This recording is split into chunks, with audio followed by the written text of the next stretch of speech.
26 जुलाई को कर्नाटक के दक्षिण कन्नड़ा जिले के बेलारी गांव में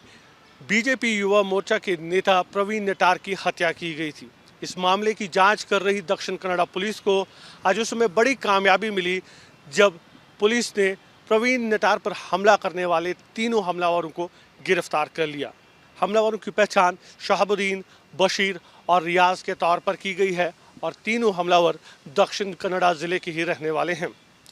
पुलिस के मुताबिक प्रवीण नेटार पर हमला करने के बाद तीनों आरोपी केरला भाग गए थे और आज एक जानकारी मिलने पर पुलिस ने केरला के तलपड़ी गांव में रेड की और वहीं पर तीनों आरोपियों को गिरफ्तार कर लिया गया। हालांकि पुलिस अभी तक यह नहीं बता पा रही है कि प्रवीण नेटार की हत्या क्यों की गई और क्या इस साजिश के पीछे किसी बड़े संगठन का हाथ है। इस मामले में अब तक पुलिस ने कुल 10 आरोपियों को गिरफ्तार कर लिया है और सभी आरोपी दक्षिण कन्नड़ा जिले के ही हैं। कर्नाटक के ADGP law and order Alok Kumar के मुताबिक इस ग्रुप ने दक्षिण कन्नड़ा जिले के बेलारे और सुलिया गांव में कई बैठकें की थी और इन बैठकों के दौरान ही ये डिसाइड किया गया था कि टारगेट कौन है, किस तरह से टारगेट पर अटैक करना है। इसको लेकर एक रणनीति बनाई गई थी और प्रवीण नेटार की हत्या से पहले इस ग्रुप ने 2 और लोगों को टारगेट किया था, लेकिन वो उसमें सफल नहीं हो पाए थे, जिसके बाद हिट स्क्वाड को बदल दिया गया और शहाबुद्दीन, बशीर और रियाज को हिट स्क्वाड में शामिल किया गया और इन तीनों ने ही फिर 26 जुलाई की रात को प्रवीण नेटार पर हमला किया जब वो अपनी दुकान बंद करके घर निकल रहे थे। ADGP law and order Alok Kumar के मुताबिक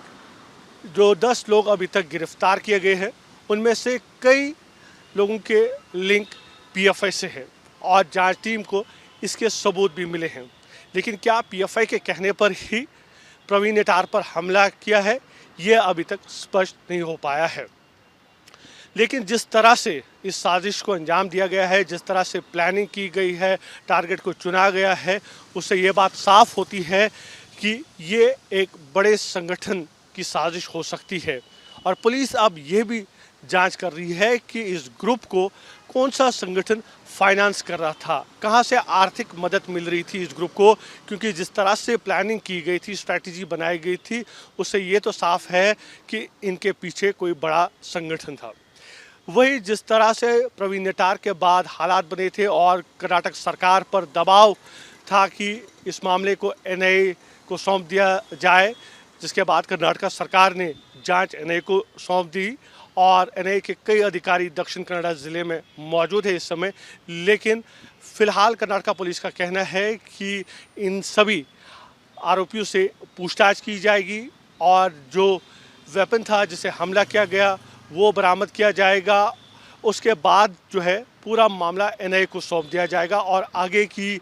कार्रवाई फिर एनआईए करेगी। लेकिन तब तक दक्षिण कन्नड़ा पुलिस जो है जांच करती रहेगी इस मामले की और उम्मीद की जा रही है कि आने वाले दिनों में इस मामले में कुछ और गिरफ्तारियां भी हो सकती है, क्योंकि जिस तरह से पुलिस को लग रहा है कि एक बड़ी साजिश का हिस्सा था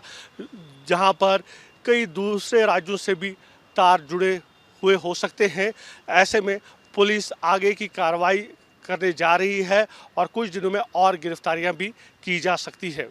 वीडियो जर्नलिस्ट मोनीश के साथ यासर मुश्ताक, न्यूज़ नेशन, बेंगलुरु।